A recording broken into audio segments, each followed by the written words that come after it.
Welcome back to the deep dive.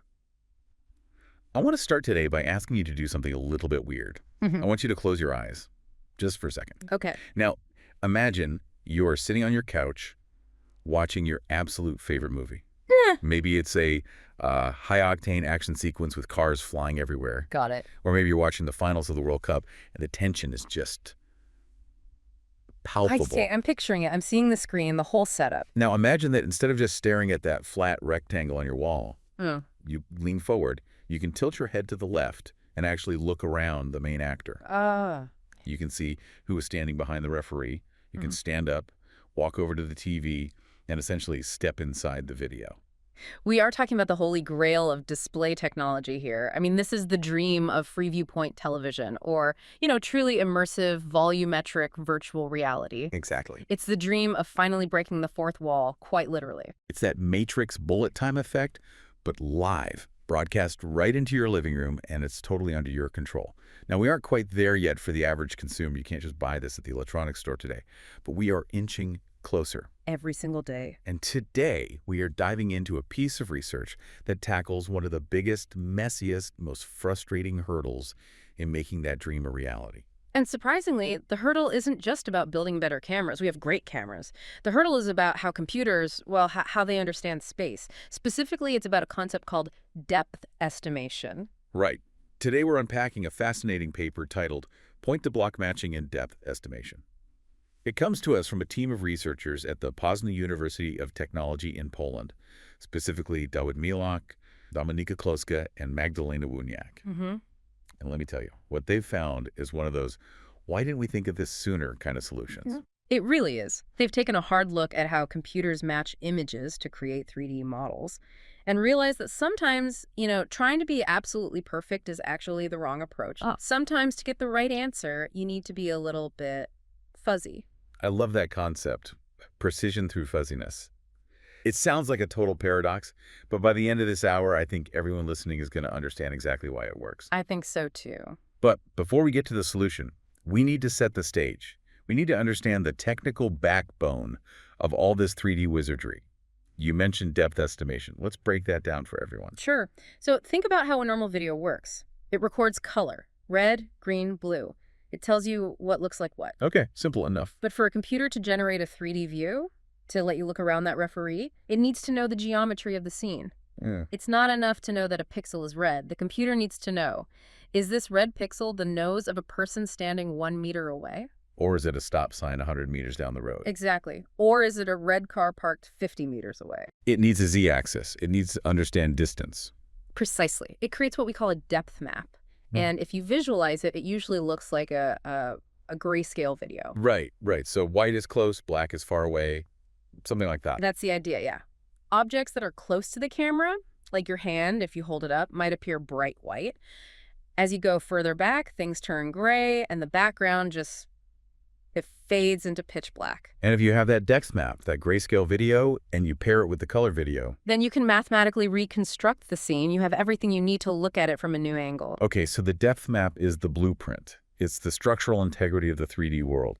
If the map is wrong, the whole 3D effect just falls apart. Completely. If the depth map is wrong, the nose ends up on the car. The background warps and tears. You get these weird, ghostly halos around people. I like that, yeah. The illusion is shattered, and instead of being immersed, you're just, you're confused and maybe a little nauseous. So getting that map right is the most important thing. And that brings us to the core mission of this paper.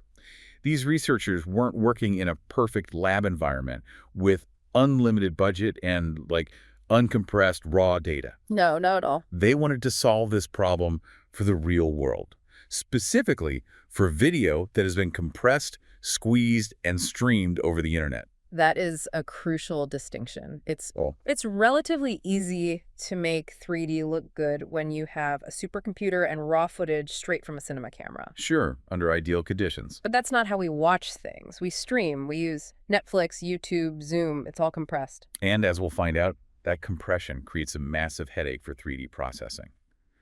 So the mission of this paper is to explore how a simple change in the matching algorithm. This shift from point to point to block. Right. How that can drastically improve 3D quality when you're dealing with that messy compressed video. It's a targeted fix for the streaming era. It really is. Okay, Let's back up and define the problem before we, celebrate the solution.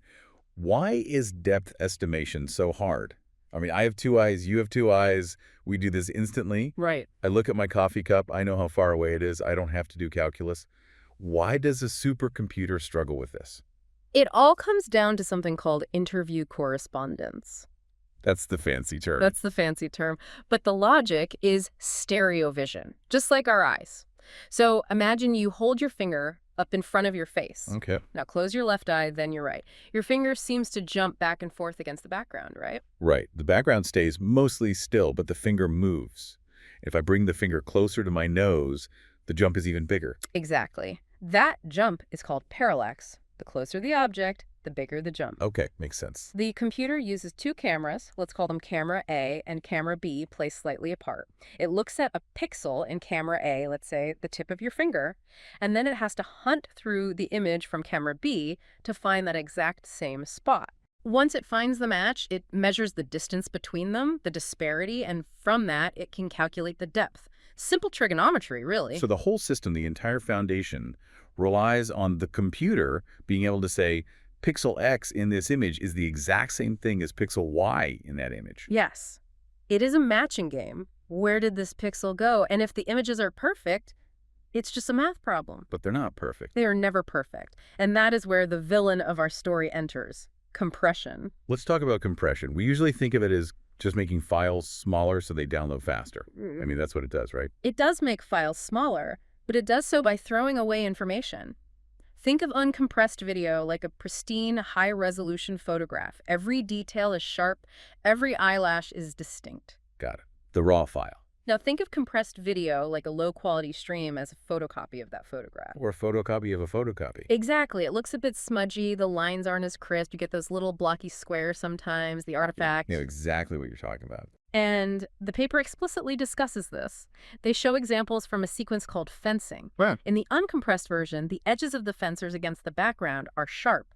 White uniform, dark background, a really crisp line. Okay. But in the compressed version, high-frequency details, which are basically the sharp edges, get notched out or blurred. High-frequency details. That's a term we hear a lot in audio.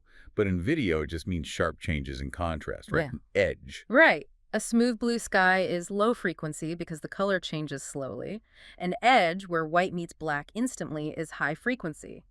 Compression algorithms hate high frequency. They try to smooth it out to save data. And I imagine for a computer trying to match individual pixels, smooth and smudgy is a complete nightmare. It's worse than a nightmare. It's misleading. The paper describes a phenomenon called edge shift. This is absolutely critical to understanding why their solution works. Okay, edge shift. Because of how video encoding works, specifically a process called quantization and breaking images into blocks, the visual edge of an object might physically shift by a pixel or two in the image data. Wait, let me make sure I get this. So in the real world, the fencer's hand is at, say, pixel coordinate 100. But because the video is compressed to stream over the internet, the edge of the hand in the actual video file has drifted over to pixel 101 or maybe 102. Exactly. The information has been corrupted slightly. It's been moved. Now imagine the traditional method, which is point-to-point matching. Okay. The computer takes a pixel from camera A. It calculates exactly where it expects that pixel to be in camera B. Yeah. It goes to check that specific coordinate. Yeah. And because of the compression shift, the pixel at that coordinate is no longer the edge of the hand. It's maybe part of the background wall now. So the computer looks at that one specific spot, Yeah. sees the wrong color, and says, nope, no match found. Or worse, it sees the wall, and maybe there's a pixel on the wall that happens to be a similar color. No. And it says match found, and it calculates the wrong depth. You get artifacts, you get holes in your 3D model, you get a fencer whose arm is suddenly 5 feet behind their body because the computer matched the hand to the wall behind it. Which completely, totally ruins the immersive experience. Yeah. If I'm in VR, that one glitch breaks the reality instantly. Instantly. So the rigidity of looking for a specific point is the weakness. The computer is being too literal. That is the core argument of Miloch, Kloska, and Wuniak. They argue that in a compressed world, being hyper-precise is actually a liability. That's so counterintuitive. It is, but think about it. You are trying to measure with a micrometer when the object you're measuring is made of Play-Doh. It keeps moving. Okay, so let's unpack the solution. They call it point-to-block matching.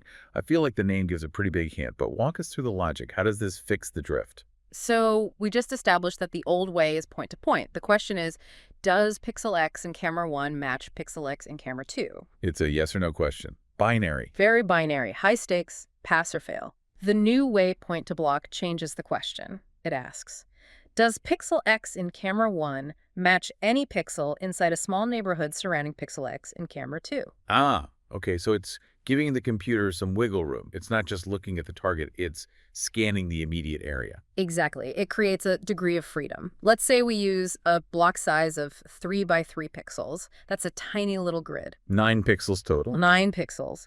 Instead of looking at just the one target pixel in the center, the computer looks at that pixel and all its immediate neighbors, top, bottom, left, right, and the diagonals.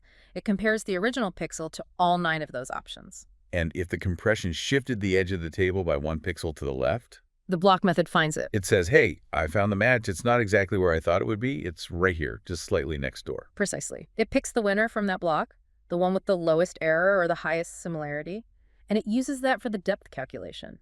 It basically assumes that the video feed is imperfect and builds a safety buffer into the search. It acknowledges the chaos of the data. It does. That makes so much intuitive sense. It's like if you're meeting a friend at a crowded concert. You don't stand on one specific square inch of ground and say, if they aren't on this exact tile, they aren't here. Right. You'd never find them. You scan the immediate area. You look within a 10-foot radius. That is a perfect analogy.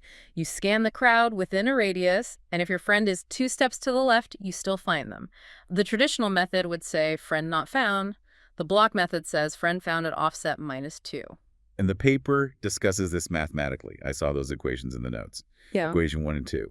They look intimidating, but it's really just a way of keeping score, isn't it? Yes, exactly. The cost function is just a mathematical score of how bad a match is.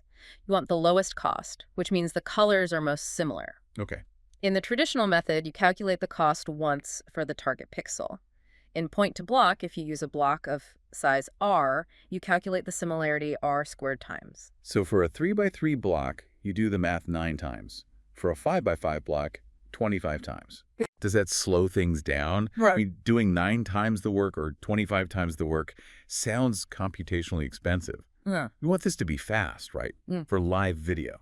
It's a fair question, and the authors acknowledge that. There is a trade-off. It does increase the computational complexity. However, they note that this specific kind of task-checking neighbors is easily parallelizable. Parallelizable, that's a fun word. Yeah. It means you can do multiple things at once. Exactly. Modern graphics cards, GPUs, are designed for exactly this kind of problem. They have thousands of tiny little cores. They can check those 9 neighbors almost simultaneously. So while the total number of calculations goes up, the time it takes to get the answer doesn't necessarily spike in the same way. The real-world slowdown can be negligible compared to the massive gain in quality. Okay, so we have a theory. Don't look at a point, look at a block, and we have a reason. Compression moves things around, so we need a buffer. Right. But science isn't about theories, it's about proof. How did they test this? Because you can't just say it looks better. You need hard numbers. They set up a really robust testing ground. They didn't just write a simulation or a toy program. They implemented this point-to-block logic into state-of-the-art depth estimation software. So they put it into an existing high-end system. Exactly. Specifically, they used a method called graph cut optimization. Just briefly, what is graph cut? Is that like the standard way of doing this? It is one of the most respected methods. It's a very powerful technique. Imagine the image as a graph of interconnected nodes. The algorithm tries to find the optimal cut through that graph that best separates objects at different depths, while also trying to keep the surfaces of those objects smooth. So it's sophisticated stuff. Very.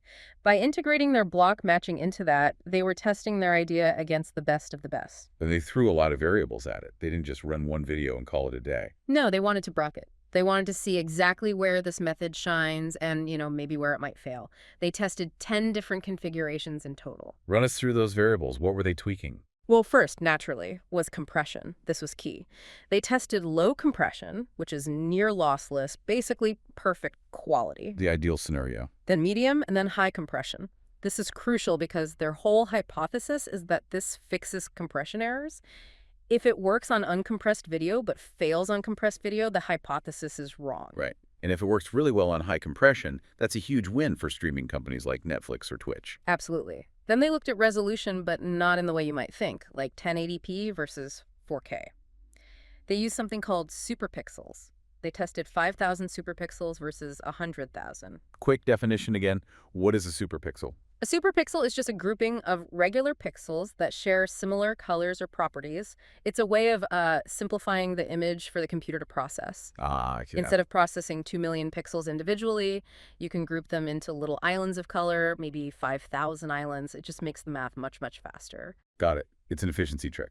So they tested it on fast and rough mode with 5,000 superpixels and slow and detailed mode with 100,000. Exactly. Then they tested depth levels. Usually you want 256 levels of depth. That's the standard 8-bit gradient from close to far. It allows for smooth curves and transitions. Okay. But they also tested reducing that all the way down to just 16 levels. 16. That sounds incredibly blocky, like Minecraft depth, just layers of flat cardboard stacked up. It is coarse. Very coarse, but it's also very fast to compute and requires very little memory.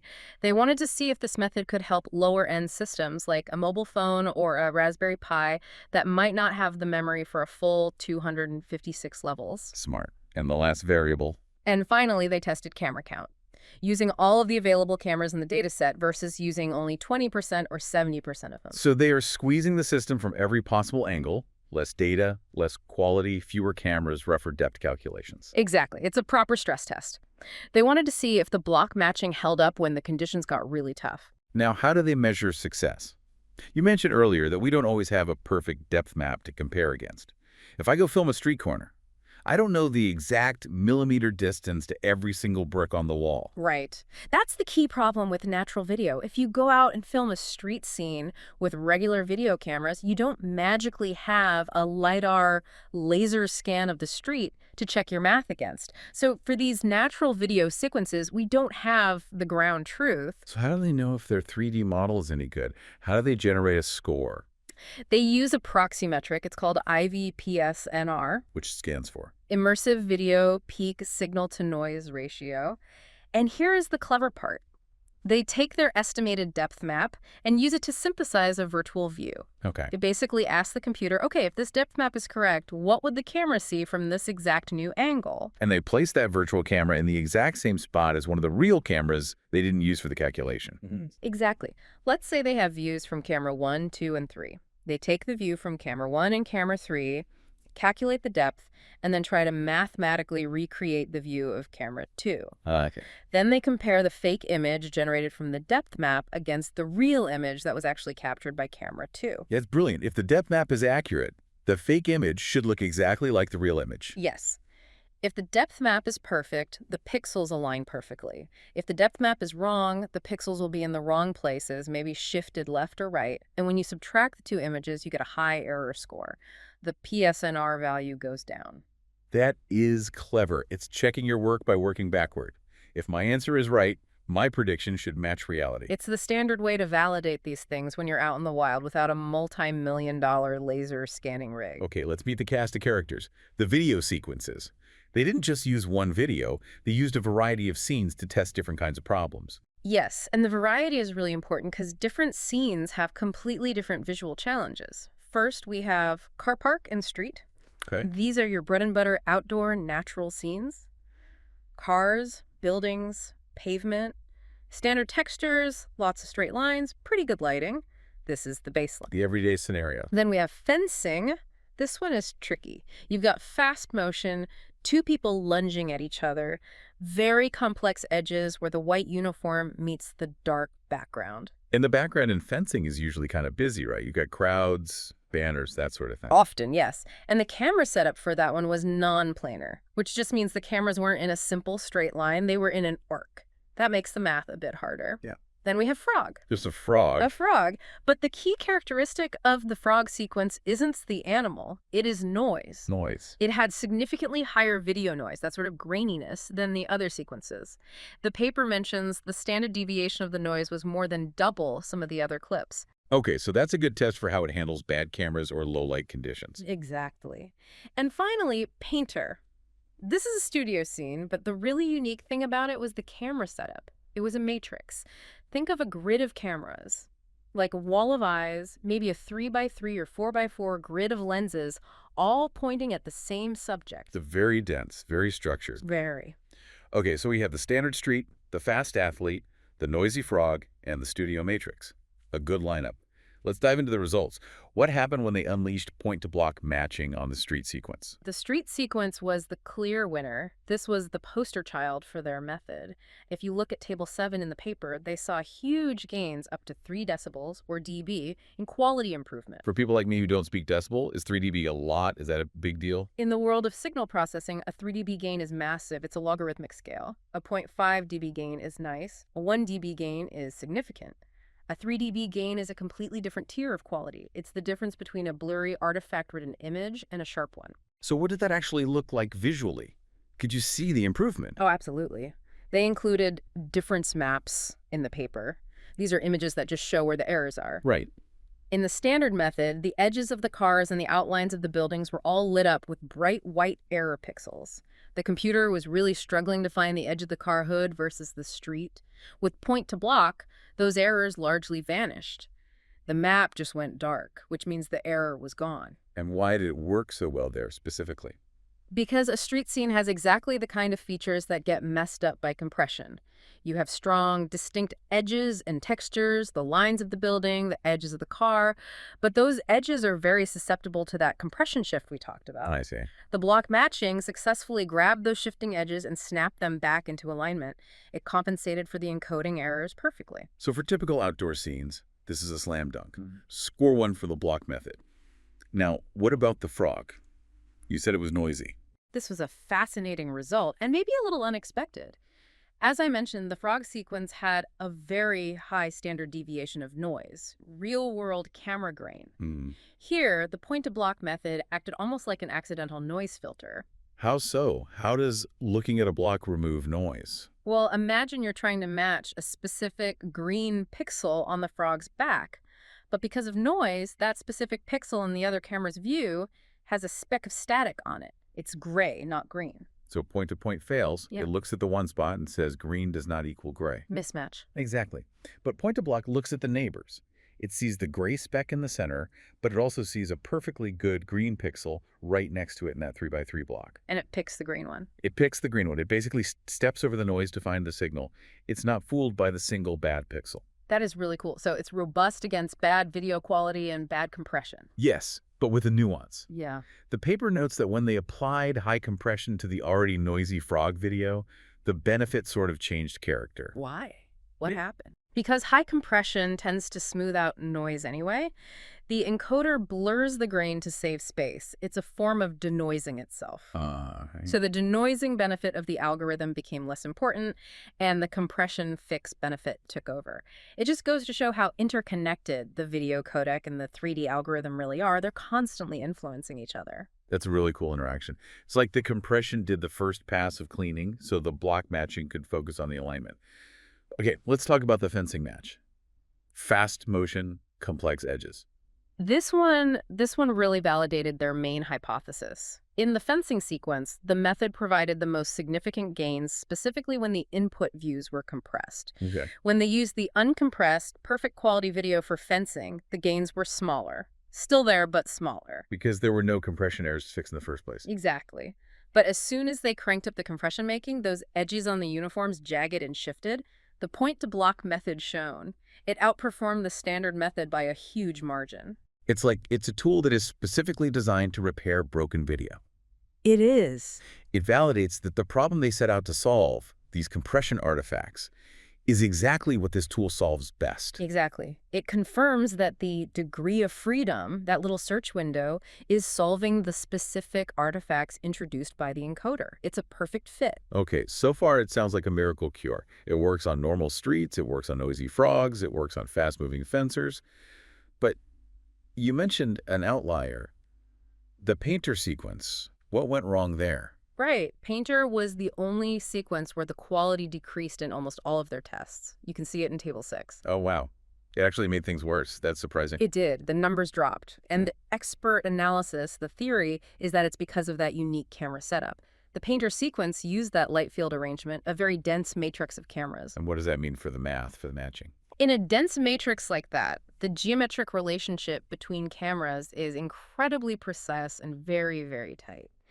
The perspective shift between camera 1 and its neighbor, camera 2, is tiny and very, very controlled. Okay, so everything's perfectly calibrated. Perfectly. And in that kind of environment, fuzziness is bad. Why? Because if you look at a neighbor pixel in a dense light field, you aren't correcting for a compression error. You are likely looking at a different light ray entirely. You are looking at a slightly different perspective of the object. So, because the cameras were so perfect and so dense, looking around in the block just introduced confusion. It started matching things that weren't actually the same point in space. Exactly. The degree of freedom became a degree of error. It tells us that this method isn't a silver bullet for every single scenario. That makes sense. It's a tool for the messy, compressed, maybe sparsely captured world of consumer video, not necessarily for high-end, studio-grade light field capture where you have almost perfect data to begin with. That's a really important distinction to make.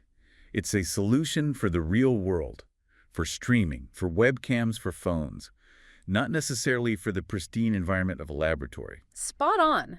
The lesson is, if you have perfect data, use the perfect point-to-point method. If you have messy data, which is most of the time, use the block method. Speaking of the real world, I want to talk about Section 4 of our outline, the broader implications. There was a finding about low-end hardware that really caught my eye. Ah, yes, this was the surprise finding involving the depth levels. Remember I said they tested reducing the depth resolution from 256 levels all the way down to just 16? The Minecraft settings. Yeah. The cardboard cutout look. Right, and usually when you reduce the depth resolution that much, the quality just falls off a cliff. The 3D model looks jagged, blocky, and terrible. Well, I would expect that, yeah. But with point-to-block matching, the quality stayed surprisingly high. The drop-off in quality was much, much less severe than it was with the standard method. And why does that matter to me, the listener, who isn't necessarily building a 3D rig in my basement? It implies that this algorithm is incredibly robust. It suggests that you don't need a supercomputer or cinema-grade data to get decent 3D results. The authors explicitly mention resource-limited systems. Think of a regular PC with 2 cheap webcams connected via USB. Or a mobile phone. A modern smartphone has 2 or 3 cameras right on the back. Or a mobile phone. Or a standalone VR headset like a Quest.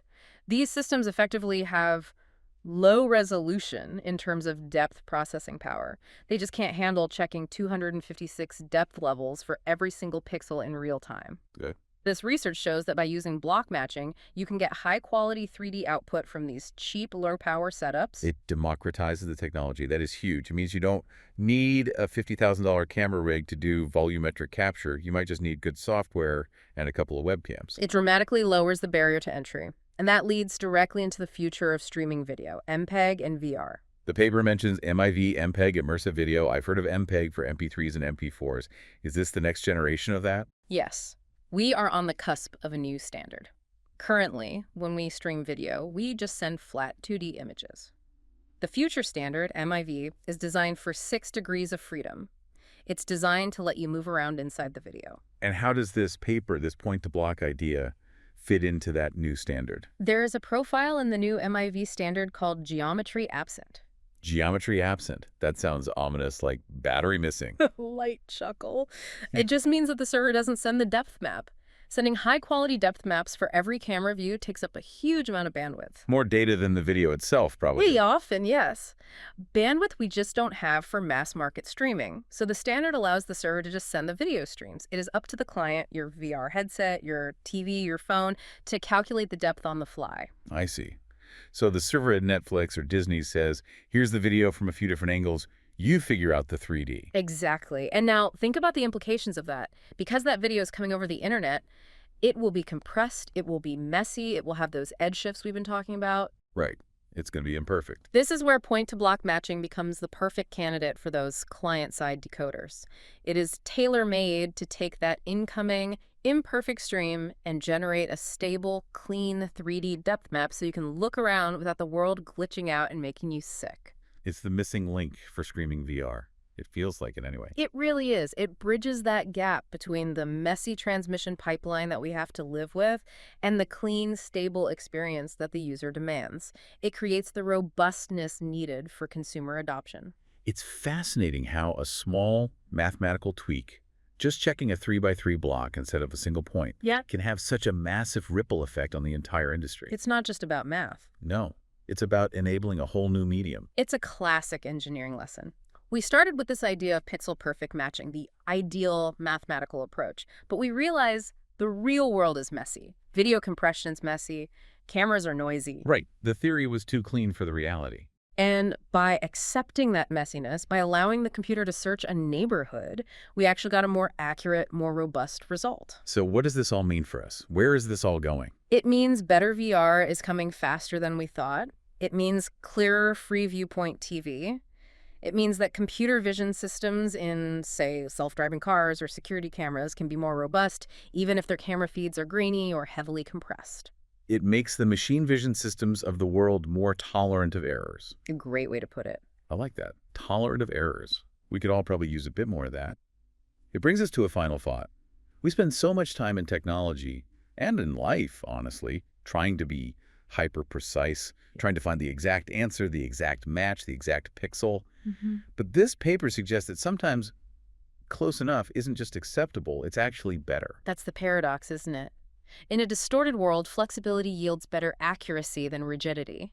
If you are too rigid, you break. If you are flexible, you adapt. So here's the question for you to mull over as you unplug today. Where else in our AI and machine learning models are we being too precise? If letting a computer look nearby rather than exactly yields better results for 3D vision, could adding a little fuzziness or neighborhood search to other fields, like language processing or economic modeling, or even medical diagnostics, could that actually improve our perception of reality? Maybe we need to stop looking for the point and start looking at the block. I think we might find that the truth is often in the neighborhood, not at the specific coordinate. Thanks for diving deep with us today. We'll catch you on the next one. Goodbye, everyone.